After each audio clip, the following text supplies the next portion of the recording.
any issues regarding the voice quality, or you are not able to hear us properly, please let us know. You can also introduce yourself in the chat box.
I think we should start now. With the permission of Paula, sir, can we start?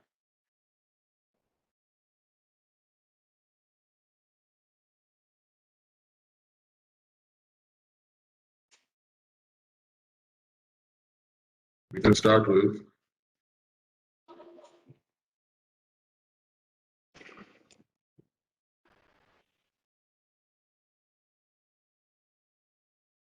Yeah, good morning, everyone.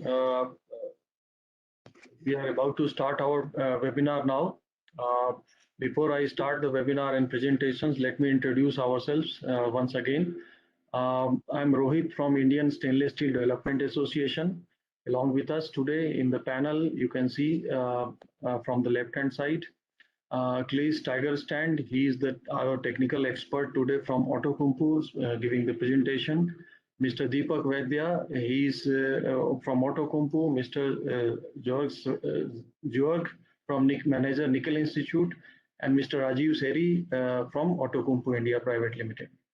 So as you can see that this is part 2 of the series, educational series 2, where we last time we ended up with stainless steel grades and their properties.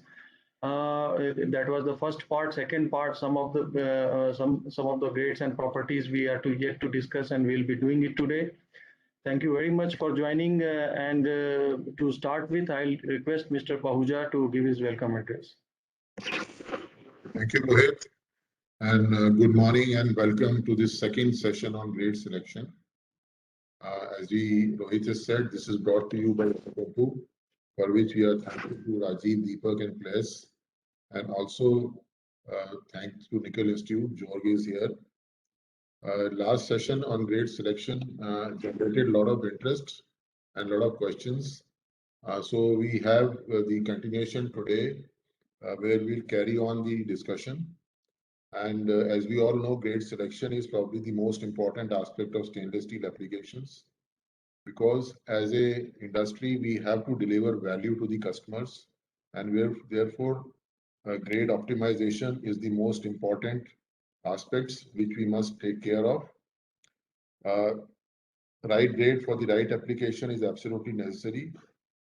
So without coming in the way of the speakers, I'll hand it over back to Rohit to take it forward.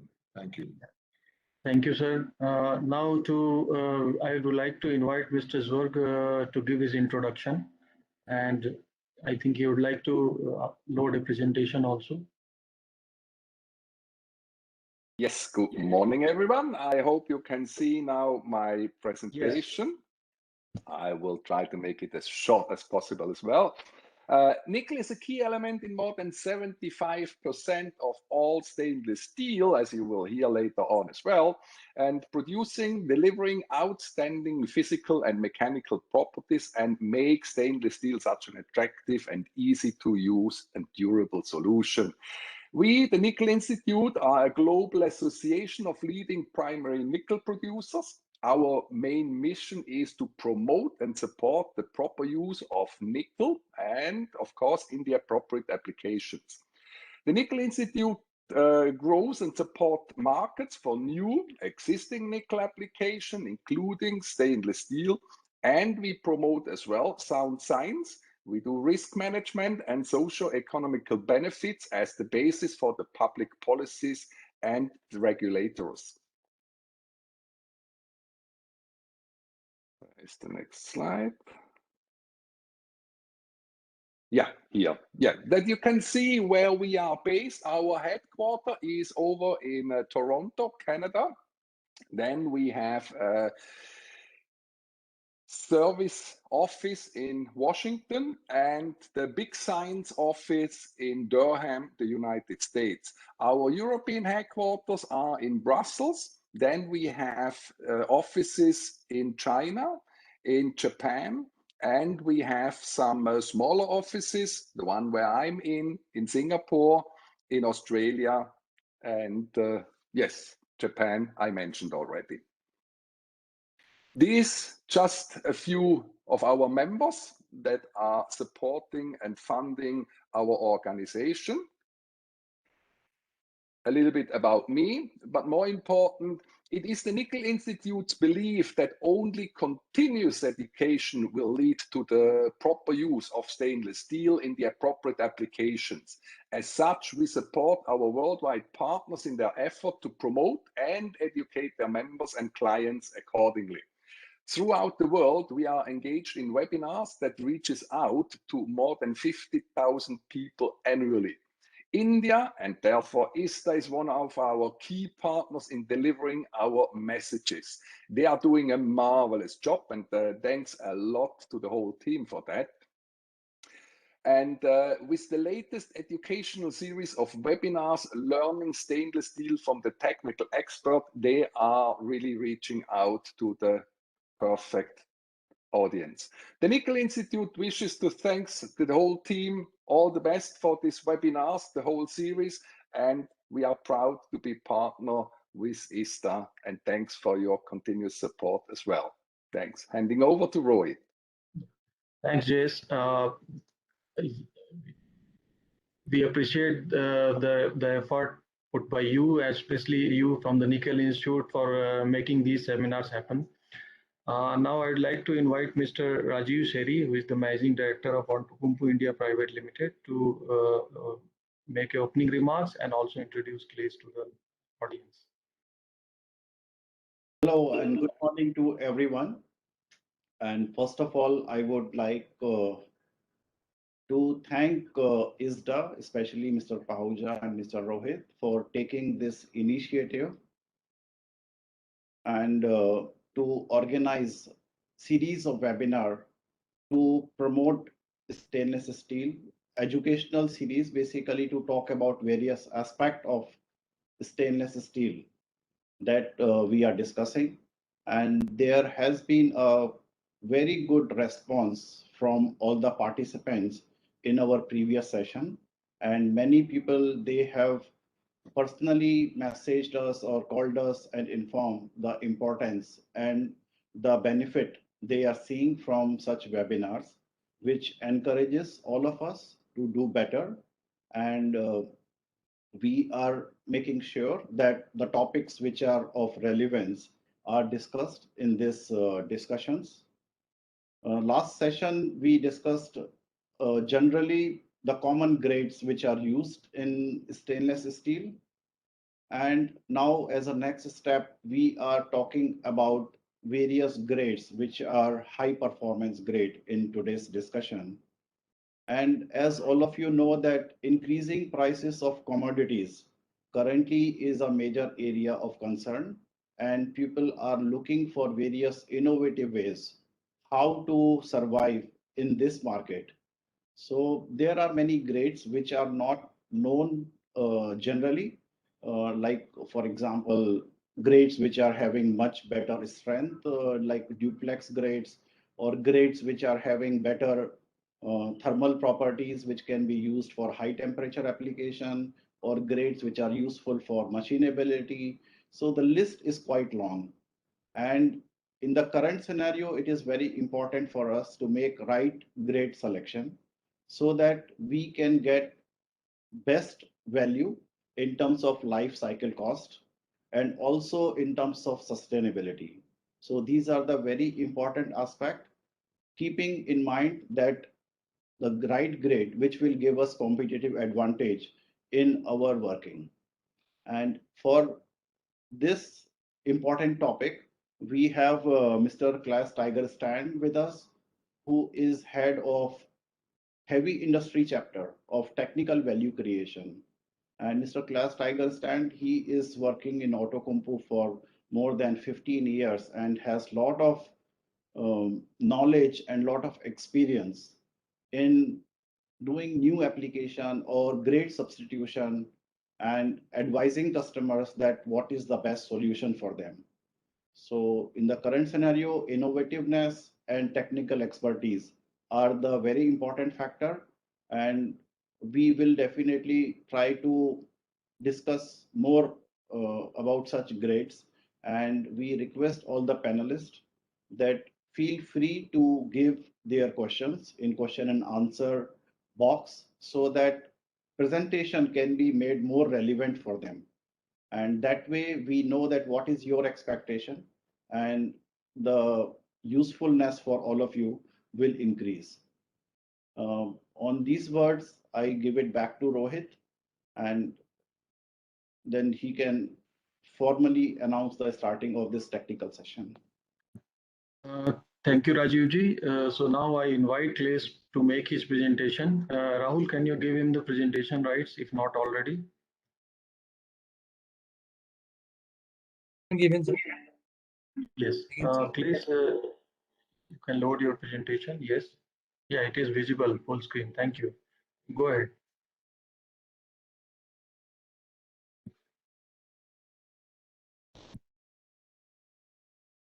You are mute. You can unmute yourself. I'm very sorry. Can you hear me now? Yes, fine. Yeah, Perfect. good. Thank you very much. So, as announced, this will be the second part of the stainless steel grades and their properties session. We failed a bit with the time management in the first part, so we will finalize it in this part. I hope you joined the first part of this, and we will have a wrap up in the beginning, and then we will continue from where we ended last time. First, we were talking about what we actually call it.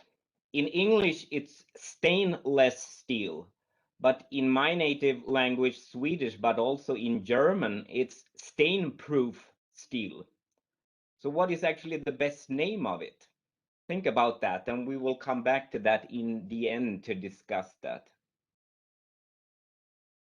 So we start with a wrap up there on the characteristics of stainless steel. So what is actually stainless steel? By definition is a steel where you have at least 10.5% chromium. And that is to ensure that you will build up a protective chromium oxide layer on your steel. And you need to have oxygen in the atmosphere to make sure you can create this and maintain this protective chromium oxide level. The best thing with this chromium oxide level is that if you scratch the surface, it will repair itself, so it's self-healing. And that is what it makes it very beneficial to protect the steel. There are mainly 4 types of stainless steels. The most common one is the austenitic stainless steel. The second one is the ferritic stainless steel. The third one, the duplex, which is a combination of ferritic and austenitic. And finally, martensitic. So in the first session, I introduced the austenitic, ferritic, and the duplex stainless steel. And you see the difference between the austenitic and the ferritic is how the atoms are arranged in the crystal lattice. So in the austenitic grades, you have what is called a face-centered cubic structure. And in the ferritic grades, you have a body-centered cubic structure. So you can see that the austenitic is more close-packed than the ferritic structure.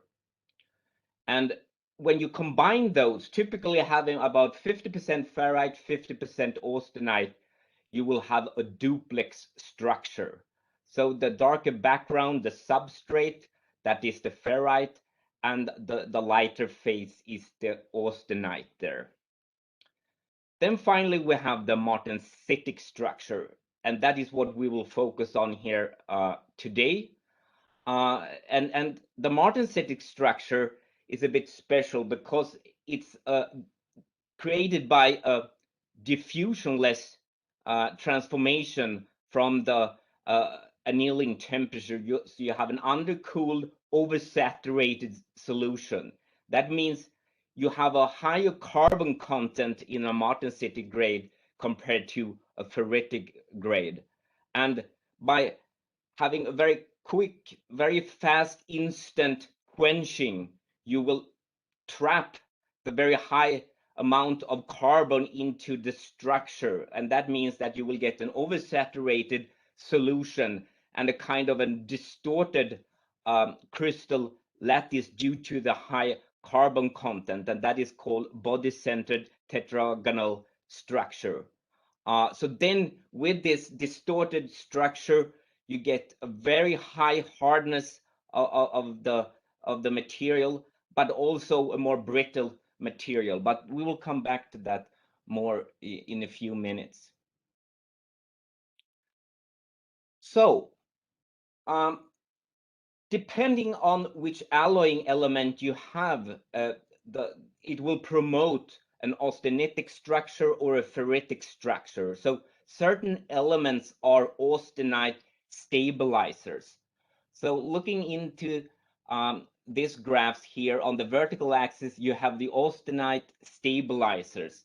So for the nickel equivalent, nickel is the most important one to promote austenite. Along with nickel, you have carbon, nitrogen, manganese, copper, and cobalt. All those elements will promote an austenitic structure. Whereas on the horizontal axis, you have the ferrite stabilizers. And the most important of them is the chromium. And then you're also adding silicon, molybdenum as stabilizer that promotes a ferritic structure. So depending on the composition, where you have a lot of nickel, it will promote the austenitic structure. And here you have grades like 304, 316, and other higher alloy grade up here. Then they have the ferritic stainless steel, where you have a high chromium content, but no nickel or a very low nickel content. And there you have the ferritic grades. And then in between sits the duplex grade, where you have about 50% austenite, 50% ferrite, with the most common grade here, 2205. And then finally, martensitic grade, which often are lower alloyed. You have mainly chromium and carbon, a slightly higher carbon content to create the martensitic structure there. So this Schiffler diagram are typically used into welding to make sure you know what type of composition you will have in the weld metal.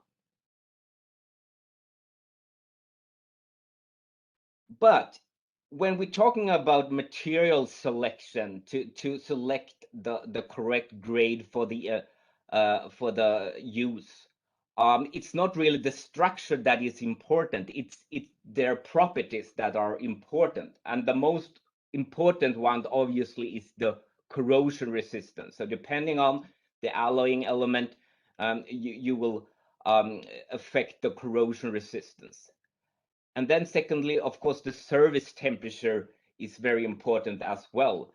Are you going to use it for cryogenic temperature, or are you going to use it for very high temperature? Of course, only a few stainless steel can be used in those extremes. Then mechanical strength could be of importance, and that could be to make sure you can reduce the thickness and do the best structural efficiency of your structure and use less material. And that can be with the duplex grade, for instance. And in most structure, you need fabricability, weldability, and of course, other properties are important as cost. With more alloying element, of course, the price of the material goes up. But if you have a higher strength, you can use less material. So then you have a good cost effectiveness. But we will more in this session focus on corrosion resistance and strength, and to some extent the service temperature. Stainless is not always stainless. Stainless can corrode, and you can have different types of corrosion mechanism, and it depends on in what environment you are, and also what type of alloying composition you have. They are more prone to certain types of corrosion. So the most common type of corrosion you can encounter with the stainless steel is localized corrosion. And that is what we call here pitting corrosion, as you can see as how they look like. So it's isolated areas where you will have a corrosion that is called pitting corrosion. And that is typically happening in saline water solution where you have chlorides in the environment.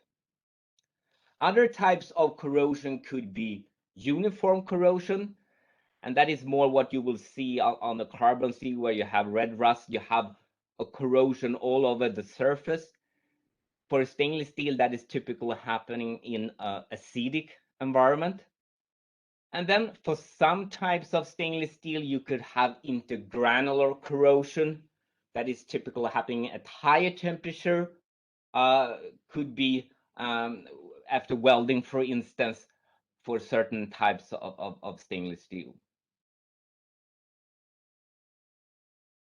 So the most important one is the localized corrosion and the pitting. And there is what is called the pitting resistance equivalent, PRE. That is a theoretical measure to rank the stainless steel resistance to pitting corrosion.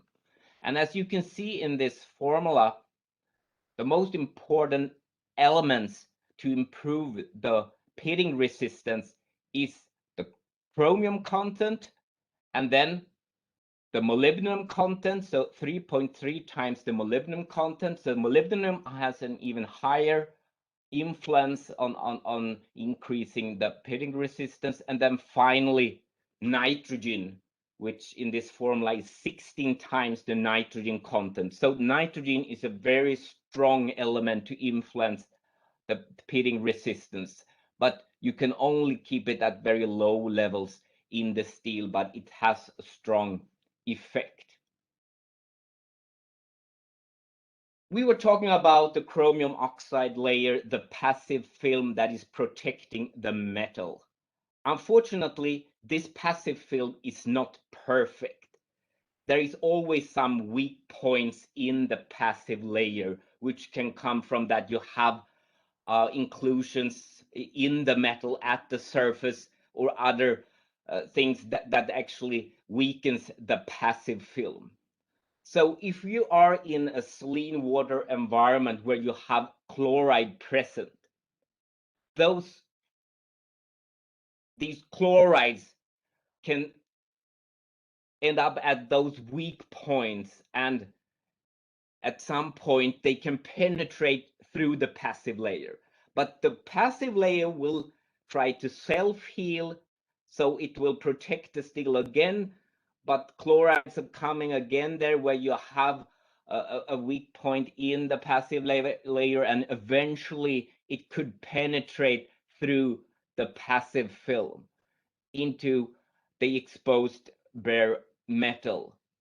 And what is happening then it starts to create a corrosion cell, and oxidation start to happen where the metal goes into the solution.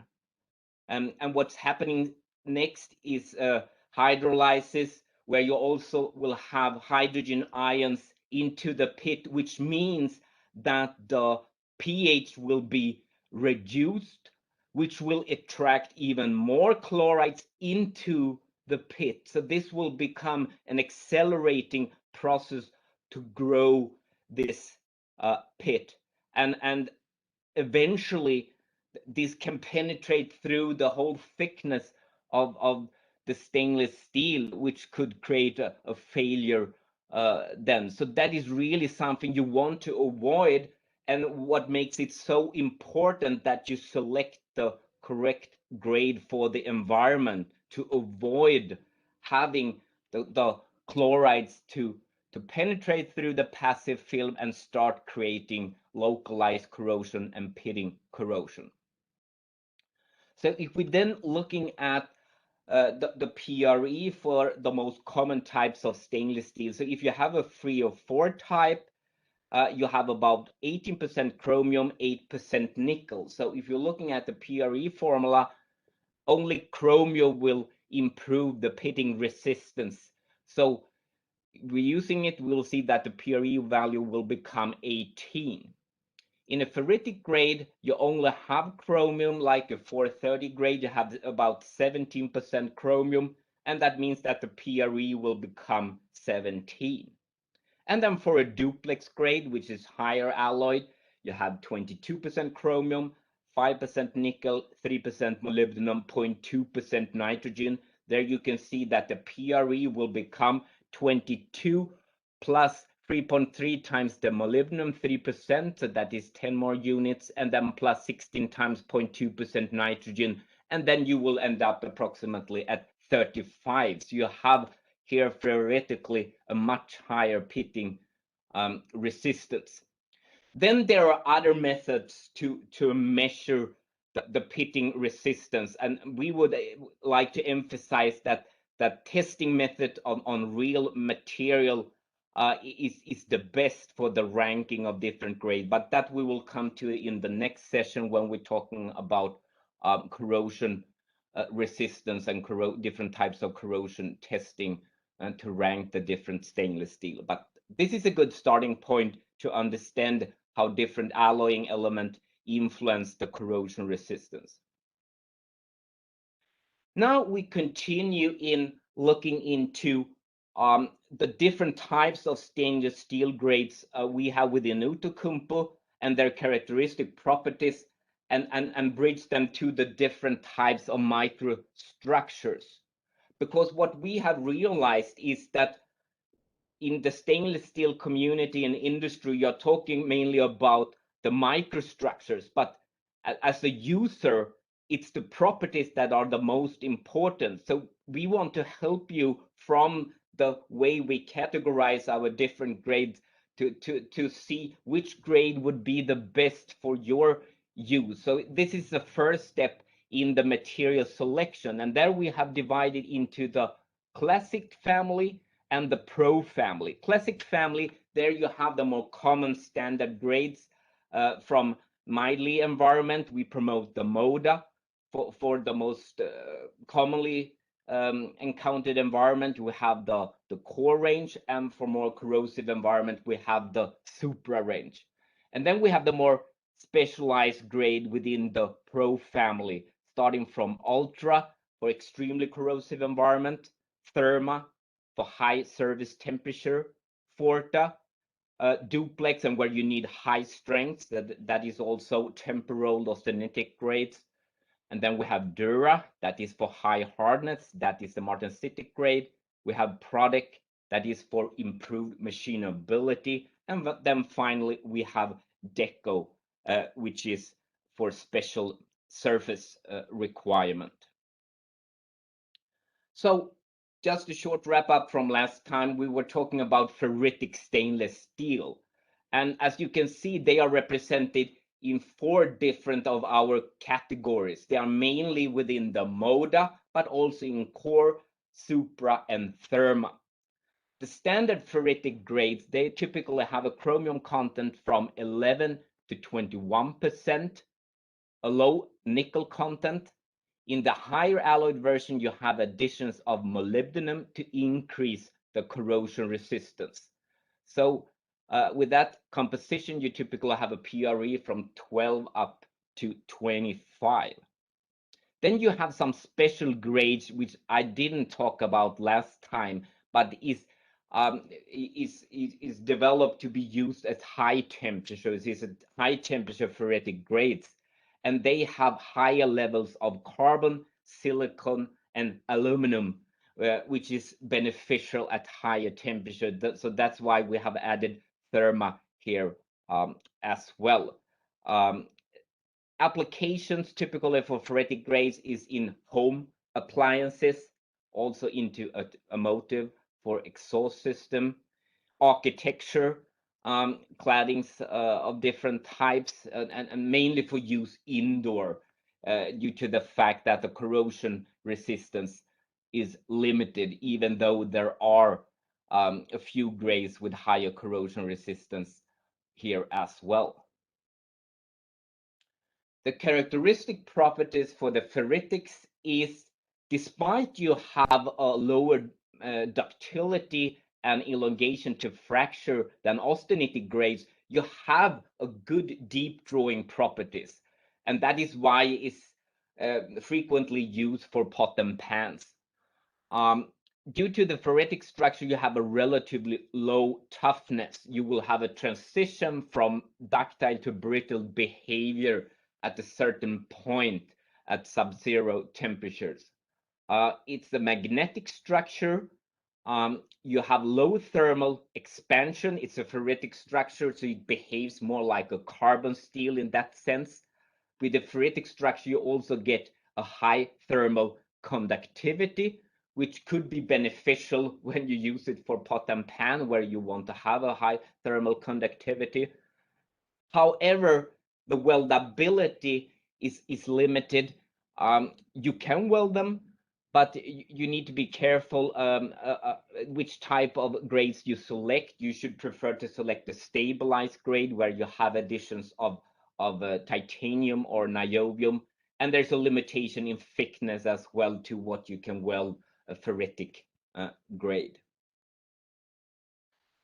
Then we have the austenitic stainless steel. This is the most common types, and there we have also 4 different product ranges. The most common one is within the core range, and then the higher alloy comes into supra, and the special ones with the highest corrosion resistance is the ultra range, and then for high temperature use the therma range. If we're starting with the standard austenitic grades, which are part of the core and supra range, is where you have chromium content up to 18%, nickel up to 10%, and molybdenum content up to 3%. And with that, you will have a PRE ranging from 17 up to 26. But then you have those special austenitic grades within the ultra range. These are the highly alloyed range where you typically talk about the molybdenum content there, that you have like a 6 moly grade. And these grades are also alloyed in most cases with nitrogen. So the PRE here is from 28 up to 56. So 56 is a high level. Now we start approaching the nickel-based alloys, so you have a very high performance here in terms of pitting resistance. Then the special high temperature grade, which we have within the Therma range, they don't have any molybdenum. Instead, the important alloying element is to have a high chromium content, but also to have alloying element as silicon and some rare earth metal like cerium is important, and there you can use this grade at temperature above 550 degree up to 1150 degrees C, so very high temperature. These grades are typically used within food and drink, still within appliances, of course, as well. A lot they are used in process industry for different types of application into transport or architecture and many other applications as well. The characteristic properties of the austenitics is with the high nickel content, which promotes the austenitic structure, you will have a high elongation, and that means they are very ductile and formable. You have a high toughness, also to very low temperature. You will not have any transition to brittle behavior at lower temperature like what you have for a ferritic grades or a duplex grade. So they can be used to cryogenic temperature. They are non-magnetic as delivered. But what is important to remember there is that some austenitic grades, like what you see to the picture to the right, there is a zinc. When you form this zinc, you will have a lot of cold deformation of the material, and there the austenitic structure can actually, by deformation, transform into martensite. So you can have a strain-induced martensite, which makes it actually magnetic. So that is something you actually can check on your own zinc, or to see that if it's an austenitic grade where you don't have any deformation there on the flat parts, it's non-magnetic, whereas if you are in a deformed part, it's magnetic. Compared to ferritic grades, you have a high thermal expansion. So that is something you have to be aware of if you have extremely difference in some changes in temperature from low to high, high to low. That will create deformations in your structure. You have a low thermal conductivity. So compared to ferritic grades, you will not conduct heat in the same way. So therefore, from a material point of view, it's better to use austenitic grade for a thermos, for instance, where you want to retain the heat. They are easy to weld and machine. And at least if they are lower alloy, if you have more alloying element, then they will become more difficult to weld, but especially more difficult to machine. So with more alloying element, they are more difficult to machine, but the standard grade are easily weldable and machinable. Yeah, we have a wide service temperature range for the austenitic grade. As I said, you can use them from cryogenic up to high temperature. Then we have the duplex, and there you typically have a high chromium content. The nickel content is lower than compared to austenitic grades. You have, for the higher alloyed version, additions of molybdenum, but for all of them are added with nitrogen. So you have a PRE ranging from 16 up to 43. So it's a good range there, up to very good corrosion resistance.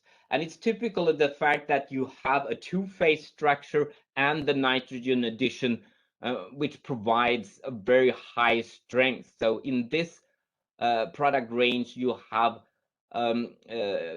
offset yield strength or RP.2 values above 400 MPa. So it's really a high strength material, and therefore it's used into application like bridges, pressure vessel, storage tanks, industrial piping, but also reinforcement bars.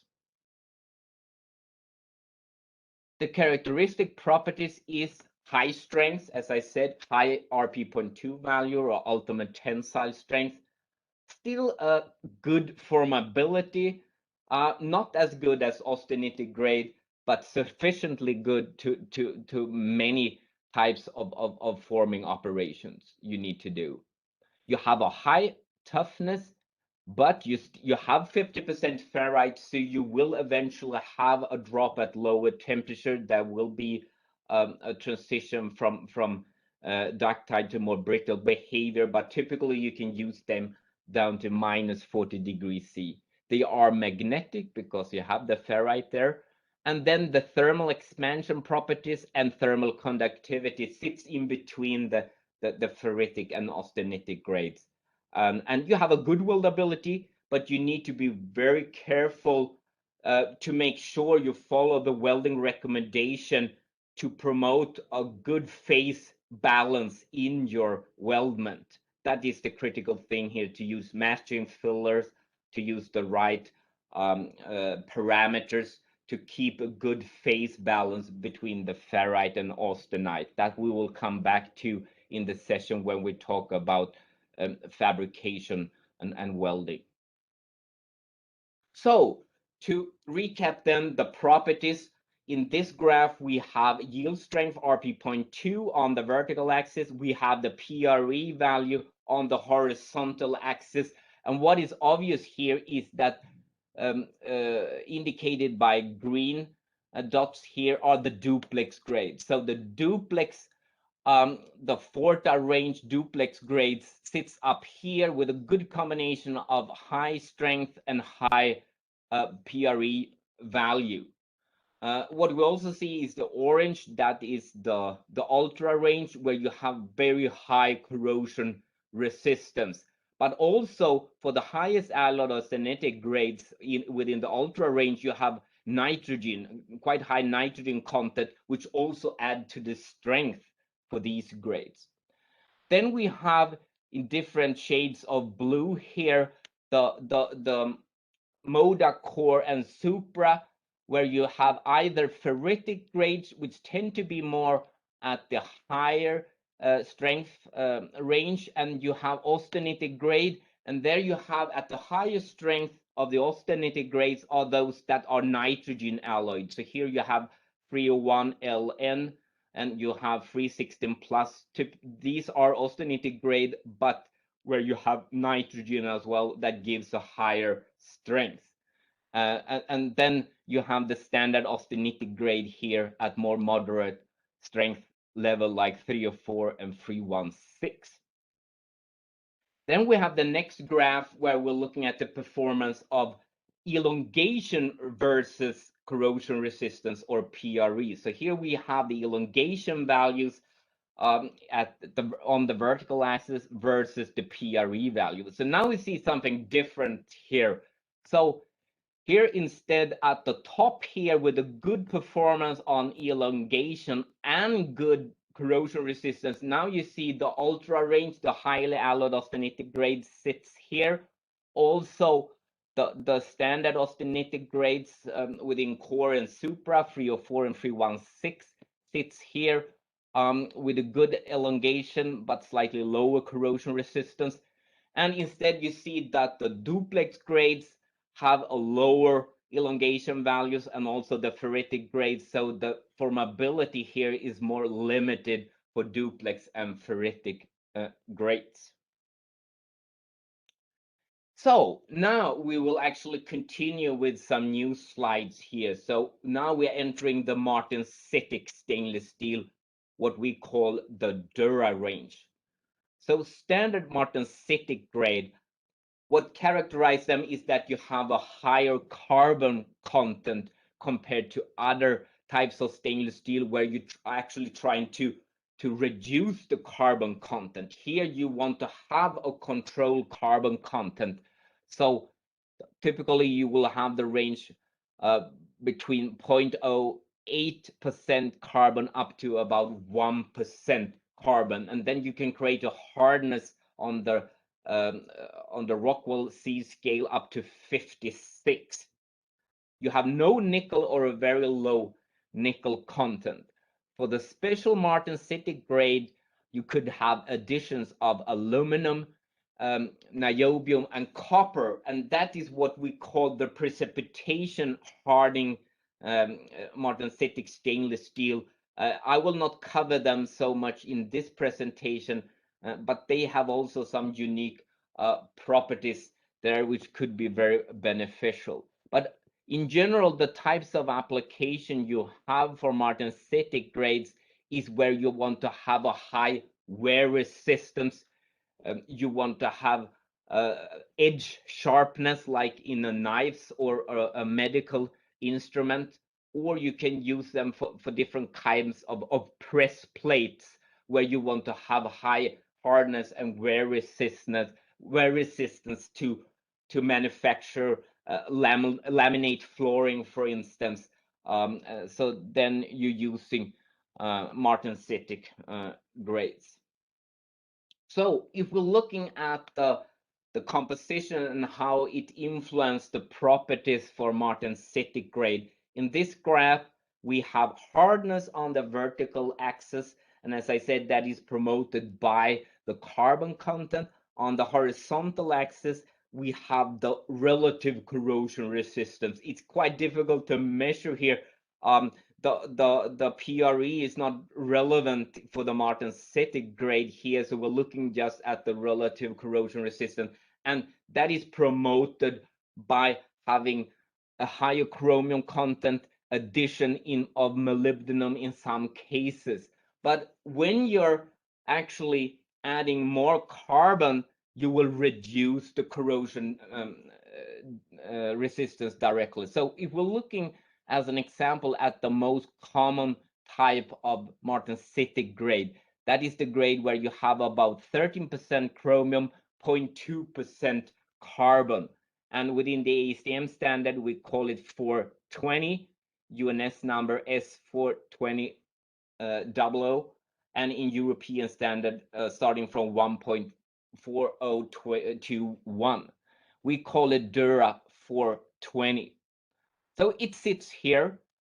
And then there are different types of 420 grades we have in our portfolio. So if we keep the chromium content at about 13%, but we add more carbon to increase the hardness, then you see you have different versions of 420 where you will get a higher hardness. 4031 and 4034. So you get a higher hardness with a higher carbon content. But at the same time, keeping the chromium content at 13%, the relative corrosion resistance would actually drop here. And the same if you reduce the carbon content from this where you have 0.2, so you reduce it to about 0.1, you get this grade. And here you will actually have a higher relative corrosion resistance because the carbon content is lower. So you see there's a range in the actual corrosion resistance here depending on the carbon content of the martensitic grade. And this is typical of what you will have in a heat-treated condition. If you then have some special grade where you add more chromium and also molybdenum, then you can actually increase both the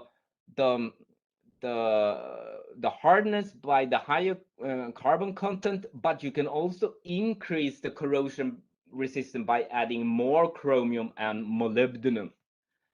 And there we also have a special grade where you have added much more chromium and molybdenum into the grade, and you can actually have a martensitic grade where you have a corrosion resistance approaching at least what you have for a ferritic 430 grade. So for special application where you need the combination of high hardness and corrosion resistance. But otherwise, it's a trade-off here, as you can see.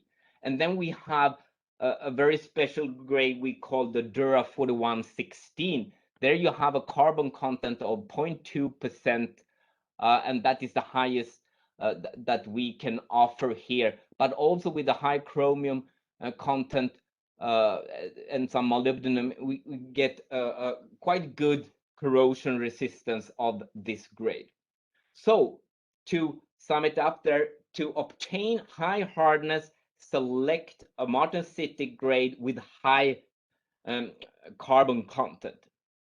But to obtain high corrosion resistance, select a martensitic grade with a high chromium and molybdenum content. So it's a trade-off there between the carbon content and the chromium and moly content there. And what is important to remember, what I said there, to transform the structure into martensite, you have a rapid cooling, which is diffusion less. And the martensite you get there after quenching will be very brittle and very hard. So to get, let's say, the optimized properties for use in a certain type of application, like a knife, you need to heat treat it. And that is basically to control the diffusion processes to create some carbides, controlled carbide content to be distributed evenly within the microstructure. So some of the carbon will diffuse and transform and participate into carbides. And those carbide could be very important to control the wear resistance. For wear resistance, you want to have slightly larger carbides, but that will interfere on the toughness and corrosion resistance. So it's quite tricky. It's a trade-off, and you need to have a controlled heat treatment to get the best combination of hardness and toughness for a knife blade, for instance. So here you can see the different types of grades we have in our portfolio, starting from the 410, where you typically have about 0.1 or 0.12% carbon, and the chromium content is 12% there. And then with the 420, what I said is the most common type of martensitic grade. You're increasing the carbon content and the chromiums slightly to make sure you keep the corrosion resistance there on a decent level. What you can see here on the performance after heat treatment is that you see the hardness will increase with higher carbon content. And we can offer up to 0.5% carbon where you get the highest hardness, and that is, for instance, for the 4116, where you have 0.5% carbon, a higher chromium content to make sure you have a higher chromium resistance, corrosion resistance, or let's say keep the corrosion resistance relatively to the 420, and you're also adding some molybdenum to help to keep the corrosion resistance on a decent level. And in this grade, you're also adding vanadium, which creates vanadium carbides, which are very wear resistant and typically very beneficial to be used as a knife edge material. Then finally, we have those precipitation hardened grade. As you can see, they are higher alloyed. Here you have like the 17.7 pH is basically an austenitic grade, where you have added slightly higher carbon content and aluminum. And with the aluminum, you can create those precipitation. So you get the kind of a combination of the properties of an austenitic grade with good toughness and formability, but also you can harden them and you can have some deform induced martensite and precipitation hardening to create a optimal performance in terms of hardness and toughness.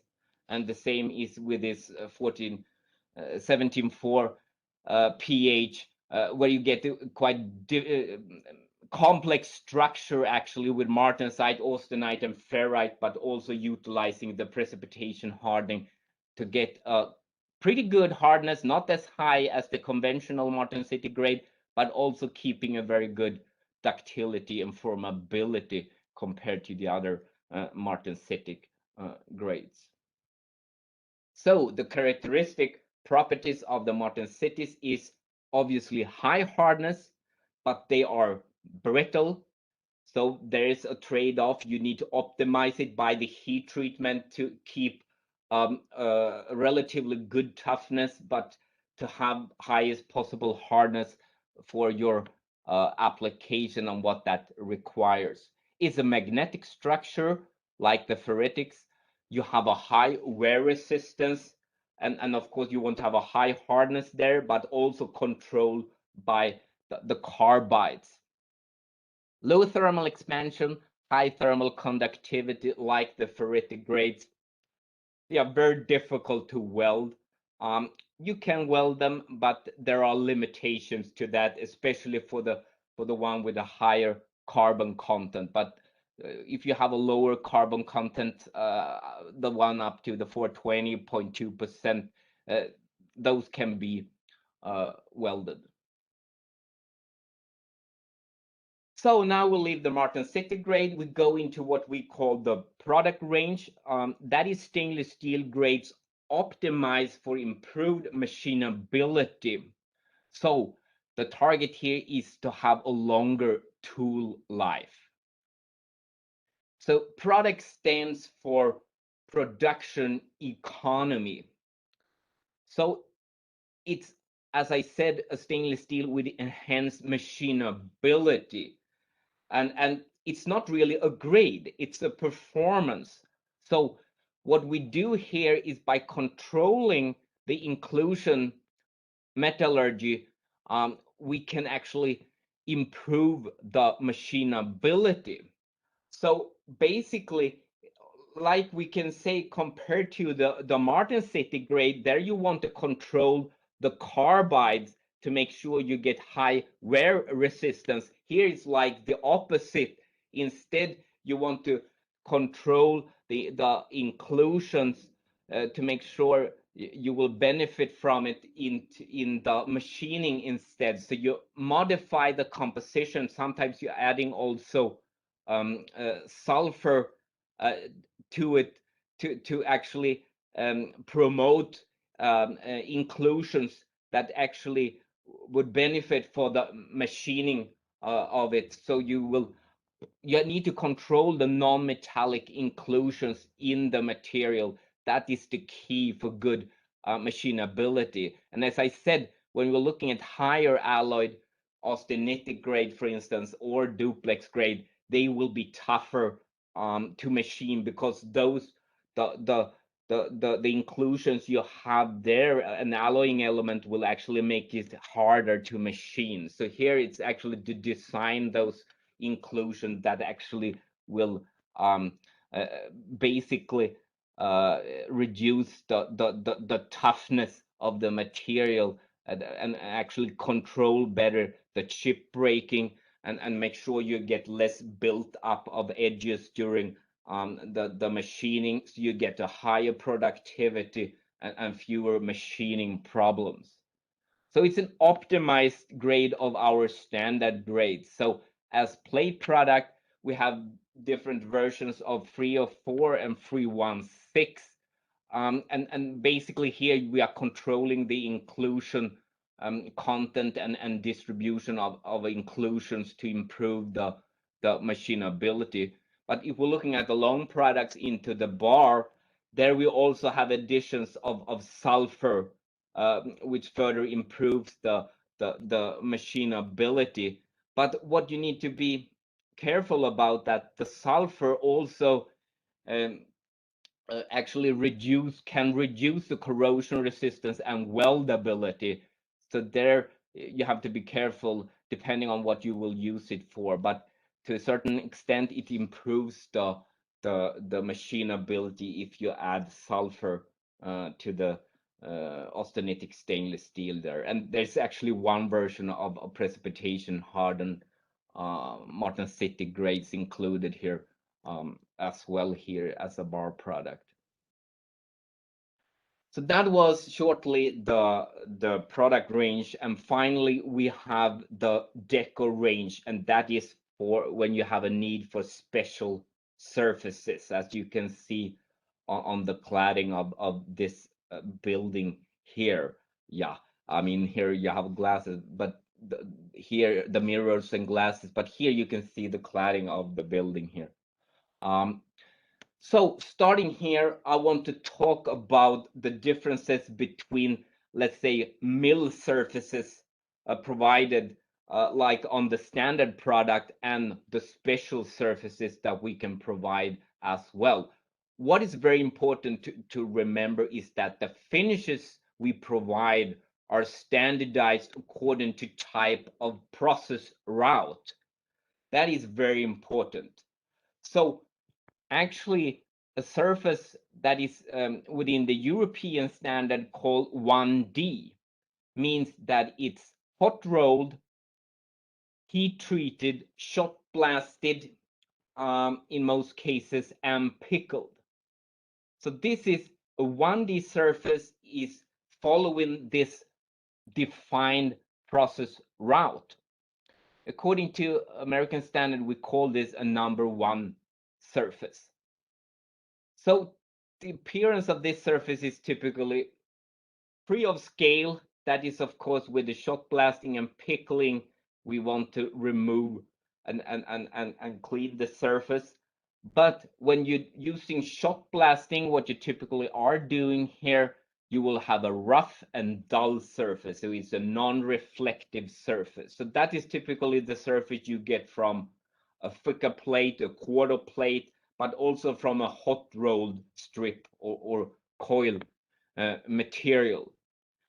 But what is important to remember here is that a 1D surface, it doesn't say anything about the RA value. You will get a high RA value, but the RA value will be very much influenced by the shot blasting. So it can differ quite a lot and could be about from 5 up to 10 micrometer, depending on, that was just an example. It very much depends on how you do the blasting and typically for thicker material, if you do more aggressive blasting, it will be more a rougher surface.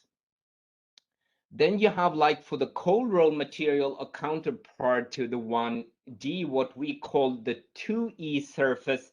It's not specifically included in the ASTM standard, so there it's called also a number 1 surface. But here it's a cold rolled surface. It's heat treated, mechanically descaled. That means that it's either shot blasted or brushed. So if it's shot blasted, it's very much like the hot rolled surface. It's smoother than the 1D, but still very rough, and it depends very much on the shot blasting. So you will have an RA range from about 2 up to 6 micrometer. You cannot really control it by the RA. It becomes what it becomes depending on the shot blasting used there. This is typically a surface for the higher alloyed grades within the Pro family. And what is important to remember here, for some of the thinner gauges, we are using brushing. And the appearance of a brushed surface is very different from a shot blasted surface. So that is important to remember if you are using it from aesthetic purposes, that it looks very different, that type of surface. 2B is the most common surface. That is for a cold rolled surface, and that is also included within the American standard. 2B is cold rolled, heat treated, pickled, skim passed, but this skim passing, this final rolling, but with a very smooth roll to get a more shiny surface, can be replaced by tension leveling. And if it's replaced by tension leveling, you will not reach the same gloss as you would have by skim passing. It's smoother than surfaces called 2B. That is due to this final skim passing, if that is used. Sometimes you have a surface called 2BBB, and that is slightly smoother and brighter than the 2B. What is very important to remember here, if you have a 2B from one mill and a different 2B sheet or plate from another mill, they can look quite different. So if you want to use it for cladding of a building and material is coming from different mills, then you can clearly see that on the building, which doesn't look so good, that you will have like a checkerboard there. That is not, I think, what is intended. So you have to make sure you have the material coming from the same mill if you are going to use it as a cladding. And in most cases, it's not controlled by the RA. In some cases, you can have commit to a certain RA value, but in most cases it depends on the process. The RA will be what it will be, but it is much smoother what you can expect from a blasted surface. So typically, depending on thickness, the RA would be below 0.8 or in thinner gauges below 0.5 there. Then we have the 2R, that is the bright annealed surface. This is a very smooth surface, it's a mirror-like surface with very high image clarity. So typically when you want this more mirror-like, you go in for a bright annealed surface. That is 2R for the European standard and BA, bright annealed within the American standard. Then there we have a special product, and that is what we call a Deco special surface. We call it 2R square, and that is a high performing version of the bright annealed surface. So it's even more glossy than a regular BA surface or a 2R surface. Then you have what is called 2H, that is temper-rolled surfaces of austenitic materials most often. And this temper rolling, where you increase the strength, will actually create a slightly more reflective surface compared to the 2B, actually, but not as reflective as a bright annealed surface. So if you want to have a mirror-like surface, then you should go for the bright annealed, or to have the optimal performance, you should select what we call the Deco 2R square.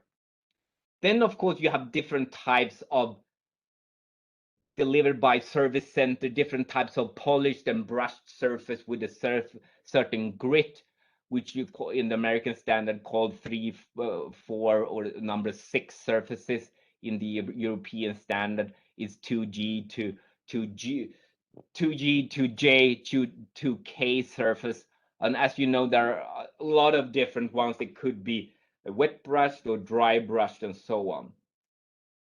But then we have what is called 2M in the European standard, that is special surfaces which are patterned. So by embossing on one side, you create a pattern on the surface. And the design is to be a grid. So this is something you can actually ask us to have a unique type of surface. And then we can actually create a roll that has your unique pattern that will be embossed into the steel sheet. And if we're looking at the range of products we have within the Deco, we have a few actually very special one on the polished side, but most of the standard polished surfaces with different grit, that is not a Deco surface. That is a standard surface, but with different kind of brushed patterns. But if we're looking into the more specialized products, we have in the pattern range, we have different types of product.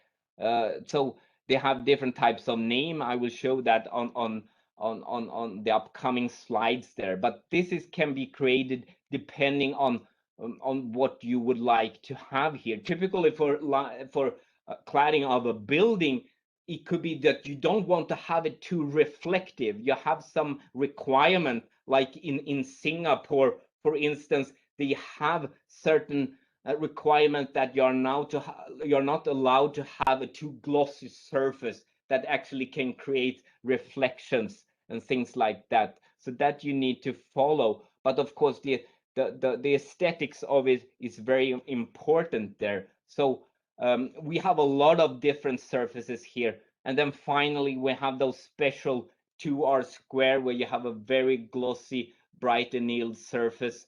You have a super matte, the opposite with a very dull surface. And you finally have one what we call the rolled on, which is actually a rolled on embossed surface that looks like it's polished, but it's not actually polished. It is embossed.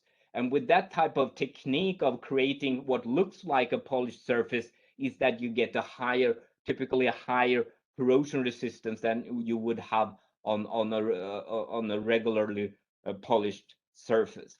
But coming back to the pattern finishes, this is what type of finishes we can create. So this is up to the fantasy and what is possible to do in practical means by what type of rolls you can create. You can have a lot of different types of pattern. The most common one that you clad buildings with is the Deco linen, where you have a good combination of let's say reflectiveness, gloss, and also a good appearance from a certain distance there. But you can have leather grains and a lot of different ones there, and this can be uniquely developed for your specific application, what type of surface you want to have.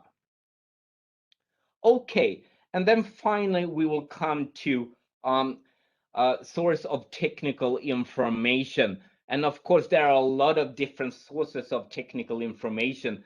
And of course, into like the Nickel Institute have a lot of information. From our website, you can find a lot of technical information. So if you enter our website, you can go up to the corner here. You have something that is called the Steel Finder.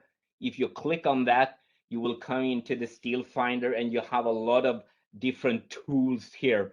In this session, I will only look into what we call the properties by product.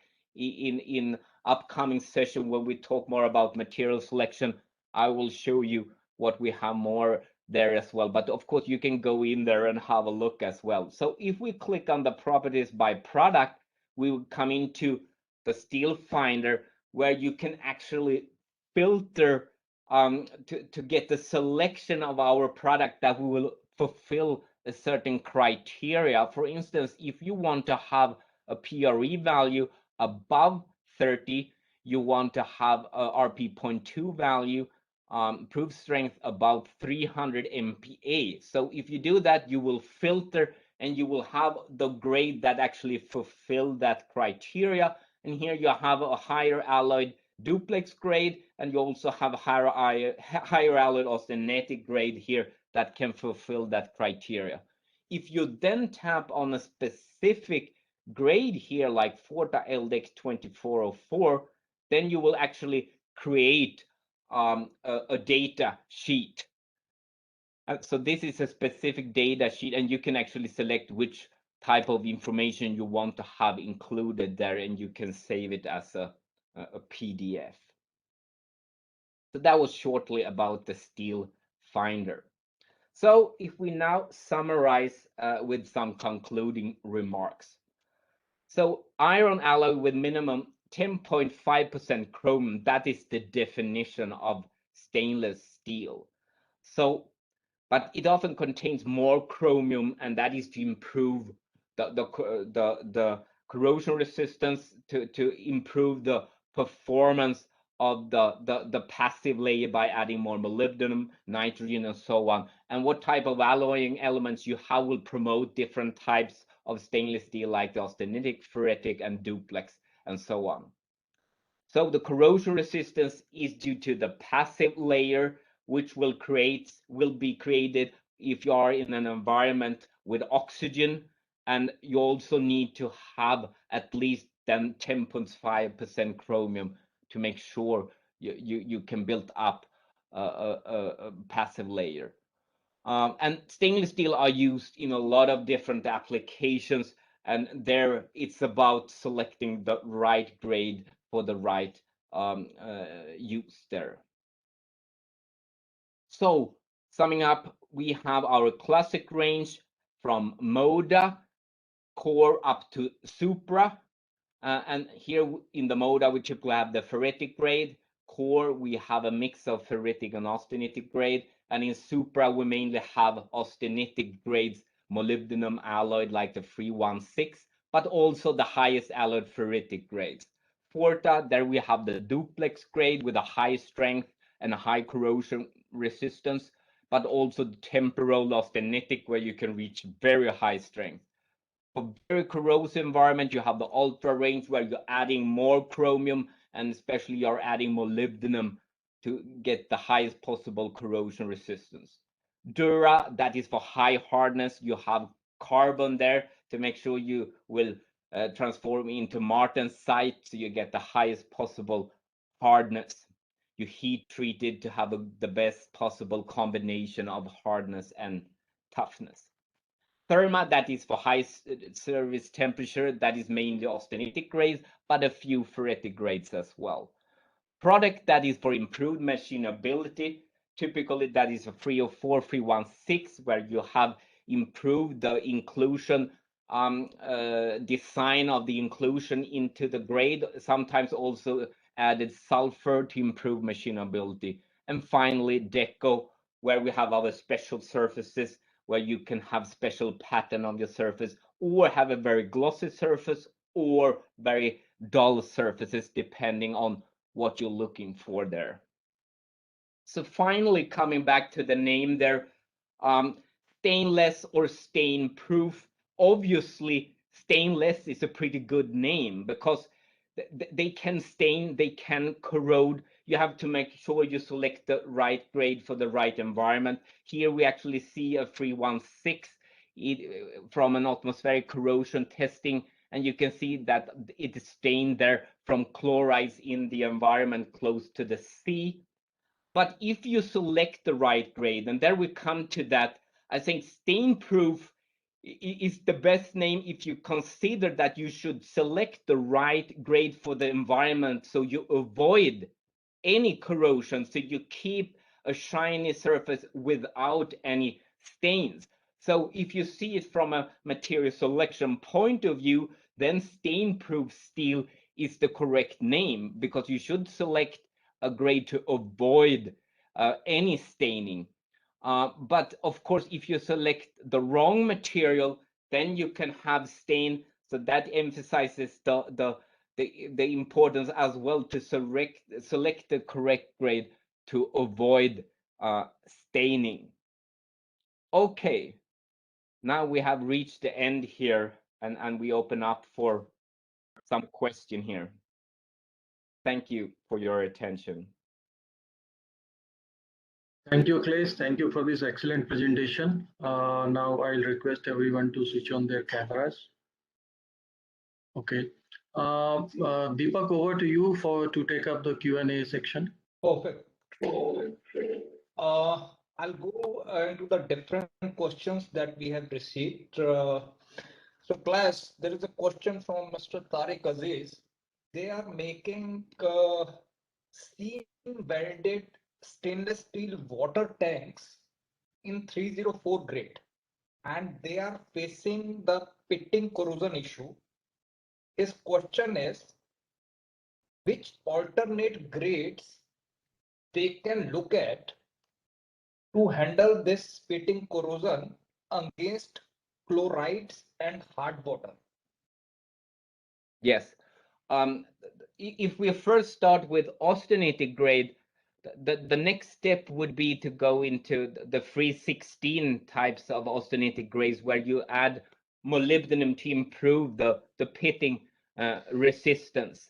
But what I would emphasize is to use duplex stainless steel if you have a tank where you can also utilize the higher strength of the duplex grade to reduce the thickness.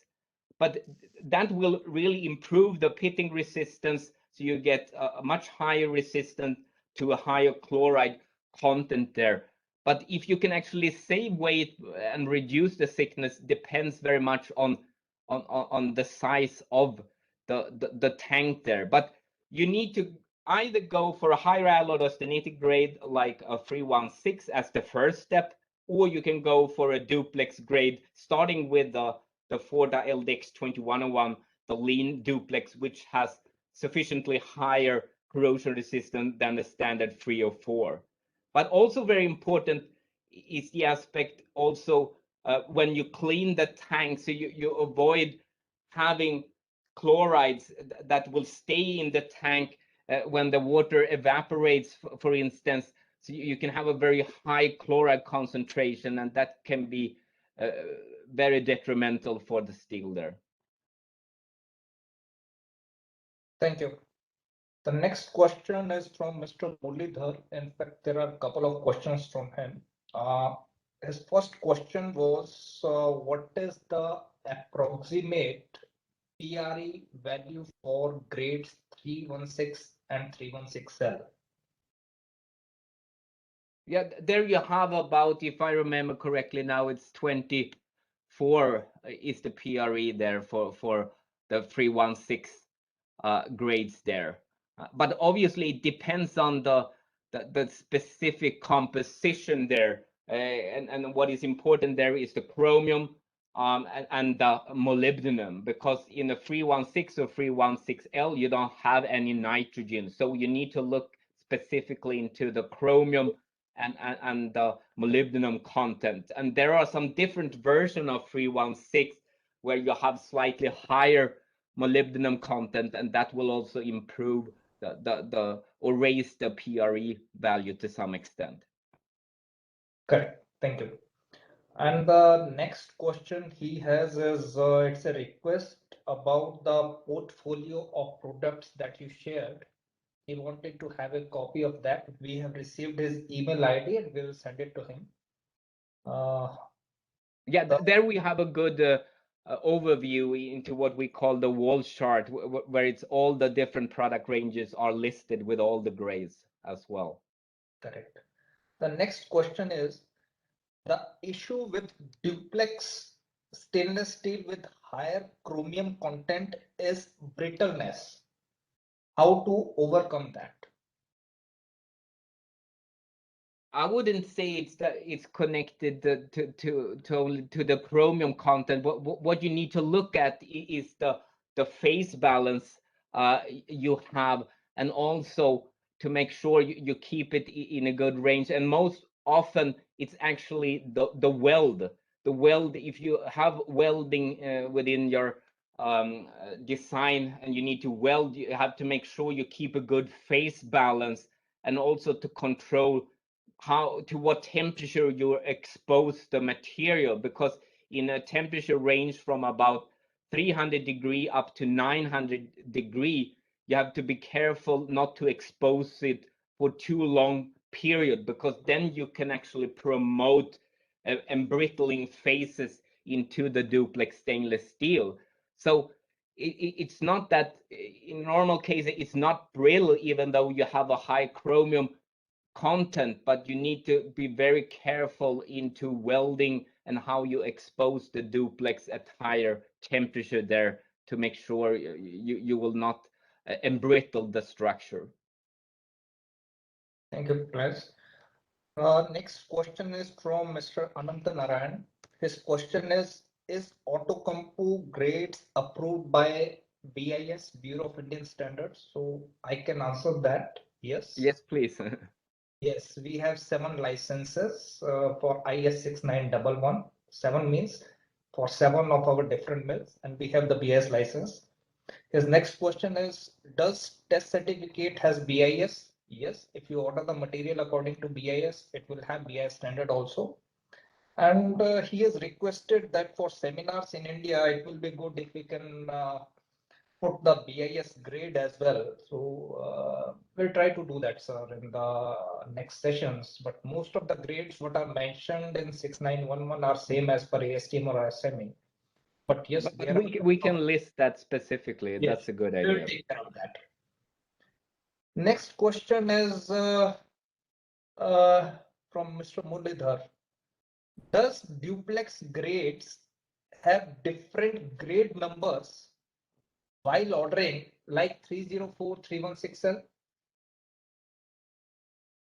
Yes, they have. They mean according to the ASTM standard and UNS number. Yes, they have, and that I talked about briefly in the previous session, and that you also can see if you go into the Steel Finder or if you get access of our list of our product portfolio there, our wall chart. You have all the names listed there according to American standards.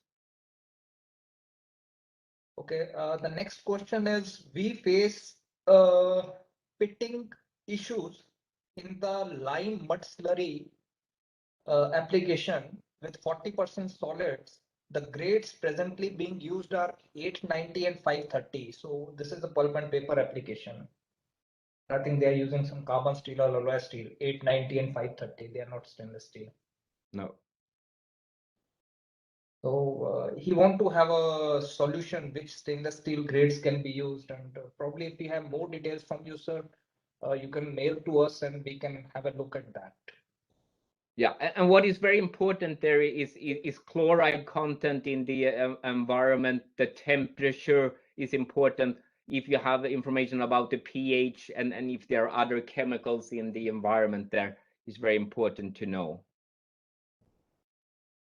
Okay, there is a question from Mr. Karthik, and his question is corrosion resistance of 4306 or 4307 and ASME 304L, is it same or different, the corrosion properties? Probably wants to know that whether 1.4307 and ASME 304L, they are same or different. I mean, when we're talking about pitting resistance, they are very much similar. What they can differ is depending on the standard 304 grade of 4301 according to European standard.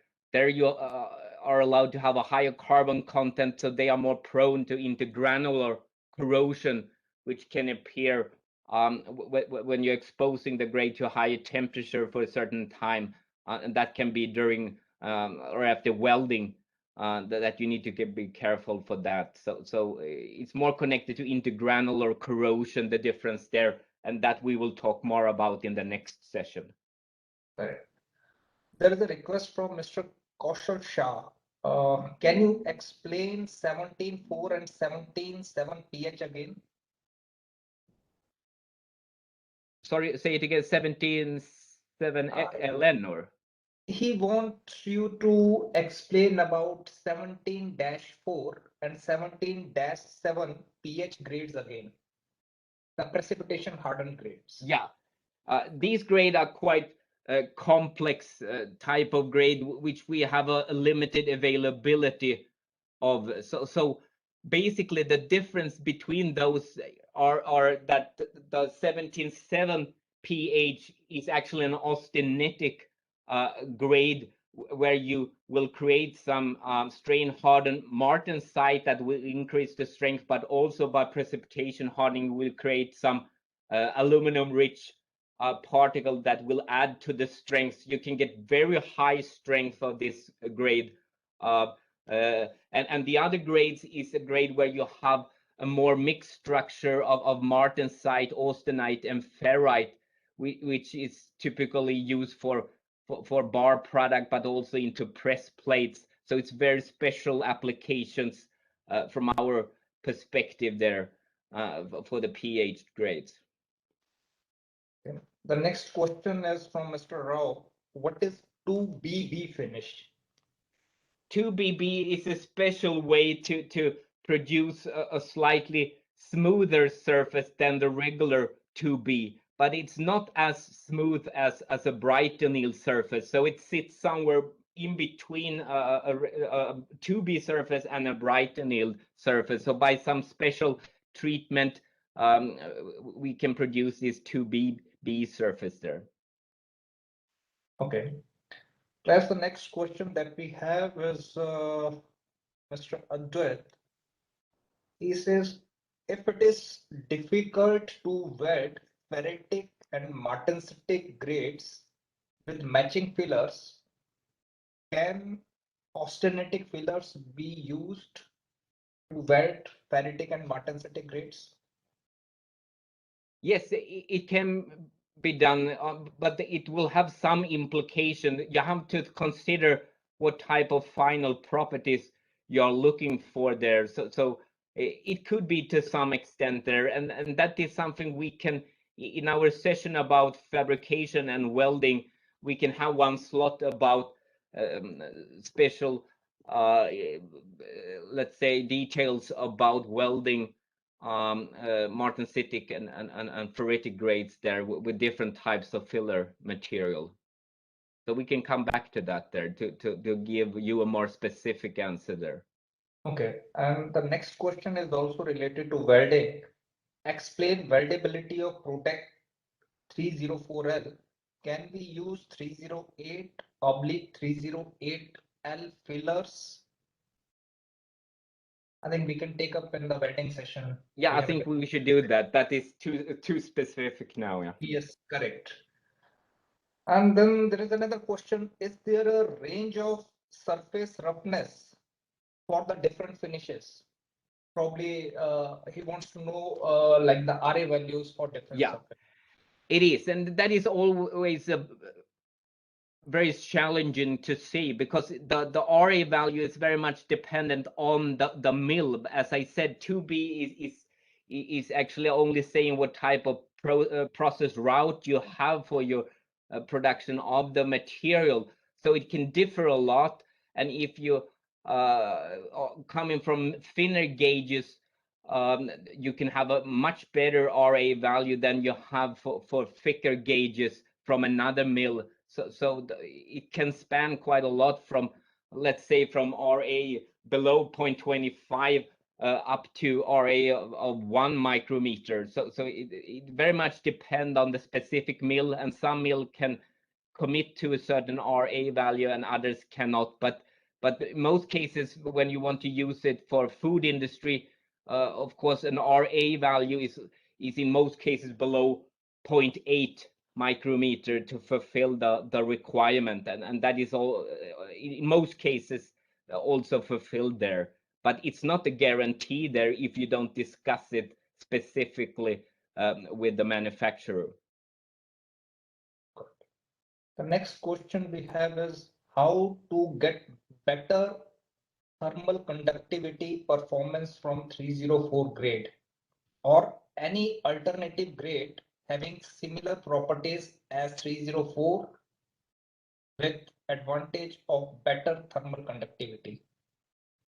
It is, of course, there it would be better to use ferritic stainless steel. If that is applicable for your specific application, you can look at the slightly higher alloyed ferritic grades, like what we have our specific 4622 grade, where you have a corrosion resistance, a PRE value very close to 3 or 4, but where you have a ferritic structure and you will get a much higher thermal conductivity there. So there are options, but I would say a ferritic stainless steel, slightly higher alloyed ferritic grade could be a solution there. Okay, perfect. The next question is from Ms. Rashmi, and her question is, which surface finish is best suitable for electroplating? 2D, 2B, 2BB, or BA? Sorry, I don't think I can answer that. Yeah, at the top of my head. So,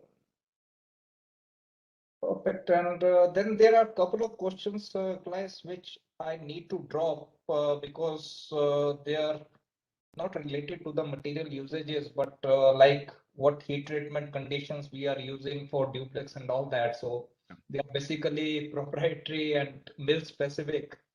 But Yeah, if you have any issues related to your end product, we can answer that. So that's all what I have. I think I have not missed anything. Couple of people have requested. Okay, there is another. I want to ask one question on IGC practice A as per ASTM 262. If our requirement is only step structure, can it be possible to get only step structure after heat treatment? Sorry, I didn't follow that question. Okay, the requirement is for IGC corrosion test practice A, and his question is that can they get step structure after heat treatment? If we cannot answer, we request you to send us a mail and we will answer that. Yes, please. That is too specific there. Yeah, we will take it up. We have handled this earlier, so we can answer this, not an issue. Okay, then there is a question regarding we use 430 grade. Many times we found pinholes inside the product, which may be the reason. What could be the reason for pinholes? So pinholes Yeah, is of course, that it's too corrosive environment, so you have to consider looking for a higher alloy grade there. That could be a higher alloy ferritic grade or austenitic or duplex. Perfect. There are so many questions, and they are actually application specific. So with limited data, so we request you to please send us an email. We can share mail IDs, because it will not be good that if we respond to the same on the basis of limited information, because many parameters, as class explained, we need to know a couple of more parameters before we answer correctly.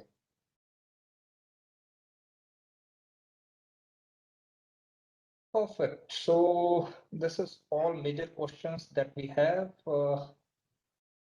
Kindly let us know specific application of 321, 347 grades. What is stabilization heat treatment mandatory in addition to solution annealing? So I can answer this, at least if you allow me, class. Yes, please do that. Okay, so stabilized heat treatment, we get this question almost every alternate day. So I would request that if you can refer to the ASTM and ASME standards. It very clearly says that stabilized heat treatment of these grades need to be done when your annealing or heat treatment temperature is above 1065 degrees centigrade. And at least in Autocompo, when we are producing and annealing these grades, we are doing at 1040. So according to standards, that's not required at our end. We are using triple refining. If you need more information, please write to us and we will answer that.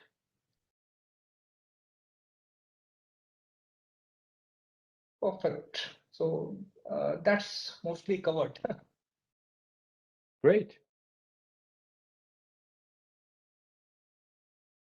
So Rajiv, I think if we can share the central ID, mail ID with them, and they can, all of them can send a question at that mail ID, and we can see whether we need to answer it from India or send it to class. We can segregate it. So Yes. will India.sales be good enough for? Yes. So you can send all the questions to india.sales@autocompo.com, or write it to rajiv.sherry@autocompo.com, or send it to me at deepak.valley@autocompo.com, and definitely we'll get back to you. Over to you, Rohit.